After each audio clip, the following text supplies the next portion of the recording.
Hello and welcome back to the fourth installment of GardenArcana. This is Nicole, a cottage witch, and we're beginning today with the Wheel of Fortune, which in Mari in the Sky's depiction in a gentle tarot is a beautiful combination of flowers. I'll have to look up what they all are. Looks like yarrow is one of them. And the Herbcrafter's tarot went with a kitchen garden, which I have on my balcony, although not in such a artistically arranged round backyard.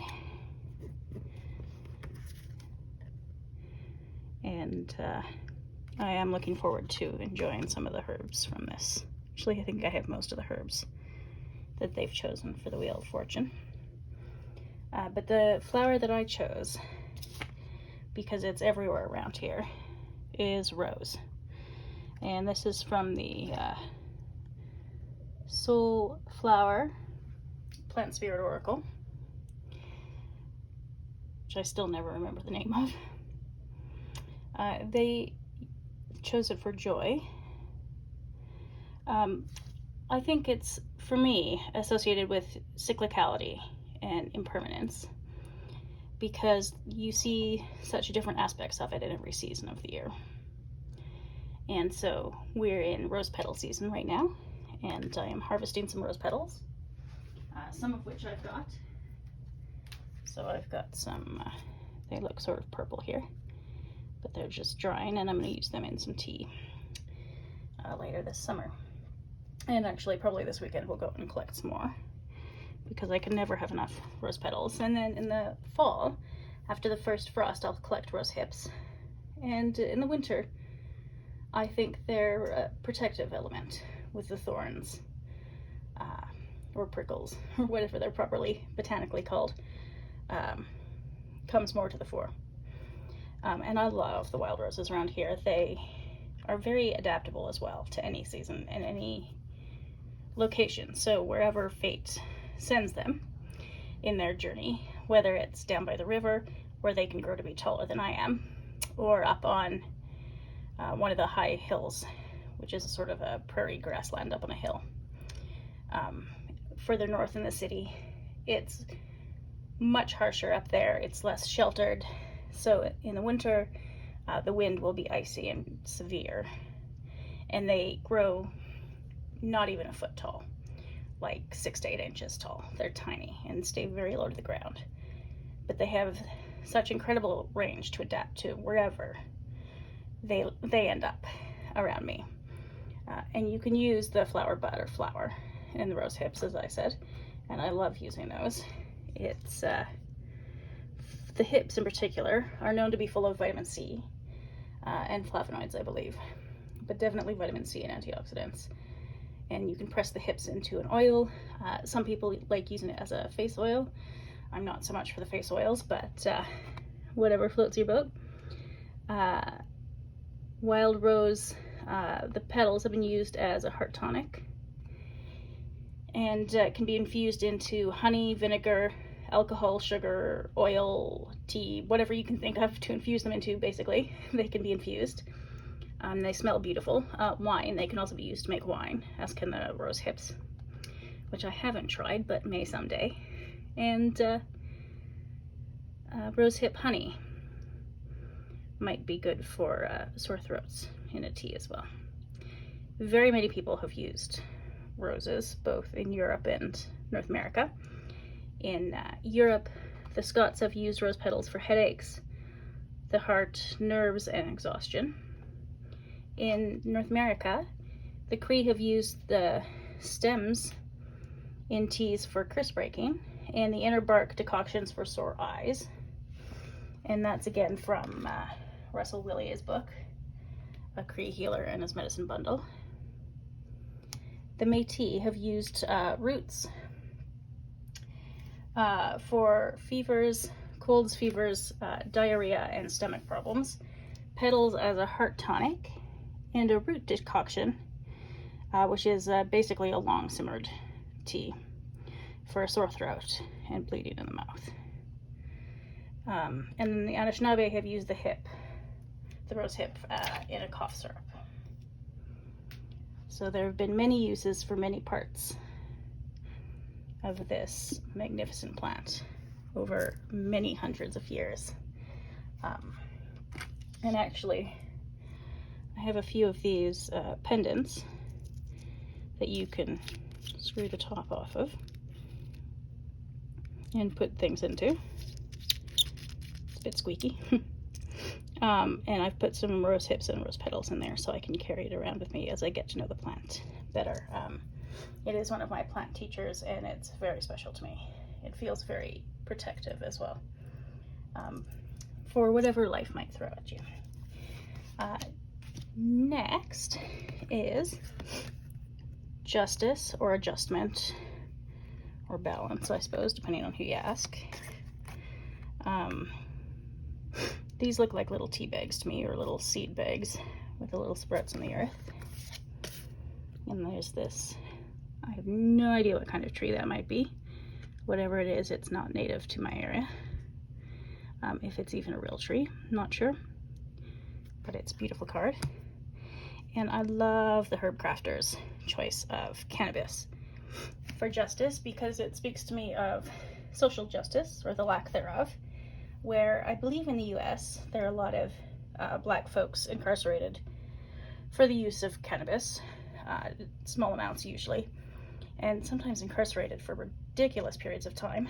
And I believe the same is true in Canada, probably more significantly with Indigenous people. And by significantly, I mean probably a larger group of people. A larger group of people, just numbers-wise. And so I love that association. Another association that I would make is with the redwoods of the West Coast, which I have also never seen in person. This is from the Northwest Trees playing cards. Because they're perpetually in danger of, especially the old growth forests, are perpetually in danger of being cut down for the people, by the people who, and I have no idea how they do this, but look at these massive, stunning trees and only see dollar signs. I don't know how that's done. A tree that's closer to me that I feel like is in a similar boat in terms of old growth is cedar. And there's not a lot of cedar very near me, but there's some not too far away in the mountains, and it has associations of balance, harmony, justice, and a little bit to do with protection and grounding as well. This is a cedar tea that I have. What's the company? AkuaNature.com. It's an indigenous company out of Quebec, and they provide a lovely cedar tea because I don't have as much access to cedar to harvest any for tea myself. But if you do, you're very lucky. It's a beautiful tea.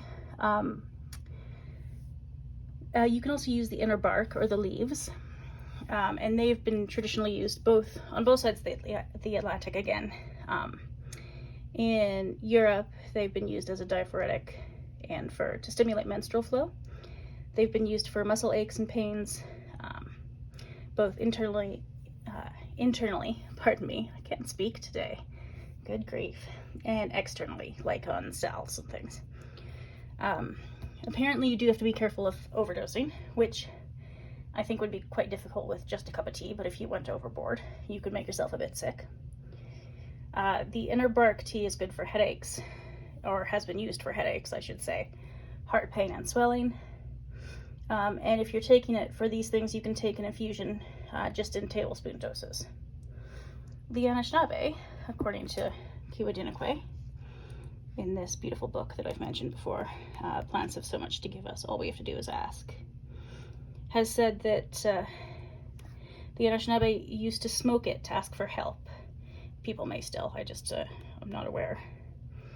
And it was a prayer made physical for communication with the divine, which is beautiful. It's a beautiful relationship to have with a plant. She also said that it was traditional to hold cedar oil under a baby's nose so that its first breath would be the beautiful cedar. And it's high in vitamin C, just as rose hips were. What else did they use it for? Oh, if evil is feared, they'd mix it with yarrow and sweetgrass in a wreath on the door or tied it over a bed for bad dreams. Maybe I should try that sometime. Yarrow and sweetgrass and cedar. That's a lovely combination. The tea will settle your stomach, so it's lovely for that. And is a breath freshener. It's very cedary. I don't really know how to describe the scent or the flavor, but it's very tasty.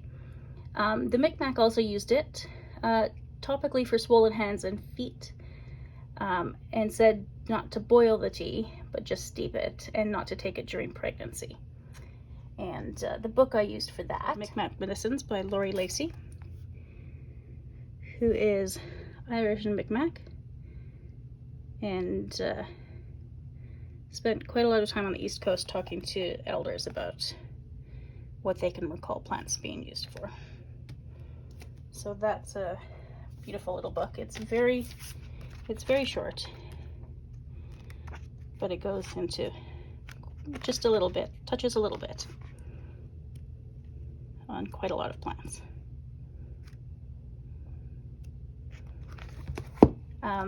The next card is the Hanged One, or the Hanged Man. And burdock is a lovely choice. The Herbcrafter's Tarot went with that. This is such an interesting... I always get distracted looking at the Tarot Avatar. There's just so much detail, so much to look at. And I love the joy in the Gentle Tarot card. The plant that I chose for the Hanged One is horsetail. And I have a horsetail tea here. I believe this is in Polish, because I think that's where this tea is from. I got it from a Greek grocery store. But I believe the actual box here itself is Polish. Though it's also in English and French on the box. So there we are, horsetail. It's a fascinating plant. It has associations of adaptability, flexibility, perspective, and evolution. And I would say it's changed my perspective about plants pretty dramatically. It's one of the oldest plants on Earth. It predates not just animals, but every flowering plant on Earth. It was older than all of them. And at one time, it grew to be as tall as the cedars in BC. It was, I think, about 30 feet tall or thereabouts. And it's just so strange and amazing to think about that, because it's such an odd plant that reminds me a little bit of a quirky asparagus. Just the way it grows. But trying to imagine that being 30 feet tall is quite impressive. So it has a long memory, horsetail, and so that's the plant, I think, more than any other, that has changed my perspective about plants generally. I view plants differently since learning that. You can use the aerial parts of the plant. I did find some where I live the other day. I only took 2 stalks because it was the first time I'd found it, and there was quite a bit where I was, but I wasn't sure where else in the city it might be struggling, so I didn't take very much. And might mostly rely on this tea from Poland. The Anishinaabe have used it extensively. I assume Indigenous folks in BC have also used it extensively, because that is where I've seen it in abundance, but I know less about their traditions. But the Anishinaabe, again, according to Kiwadinakwe and Mary Siisip Geniusz, have used it for as a connective tissue tonic. It's very high in silica, calcium, and other minerals, nutrients that are good for the muscular system. Apparently also good for the urinary tract and kidneys. They've used it to support the elasticity of blood vessels, for hair, skin, and nail health, because it has an effect on collagen and elastin. She recommends harvesting it just in the spring, because later on its silica content can become too concentrated, and that can actually become hard on your kidneys, which is interesting how it can go from being of benefit to your kidneys in the spring, and then a bit hard on them in the fall. It's lovely in a tea. I use it in tea with actually rose petals, sometimes rose hips, other fruity sort of iced teas in the summer, and it is lovely. The Métis have also used it for kidney and bladder, and the Scots have used an infusion of it for skin irritations, mouth sores, lung conditions, ulcers, and bladder problems. So there's some transatlantic uses there again with horsetail. And that is the cards and the plants for today. Thank you for watching, and I'll see you next time.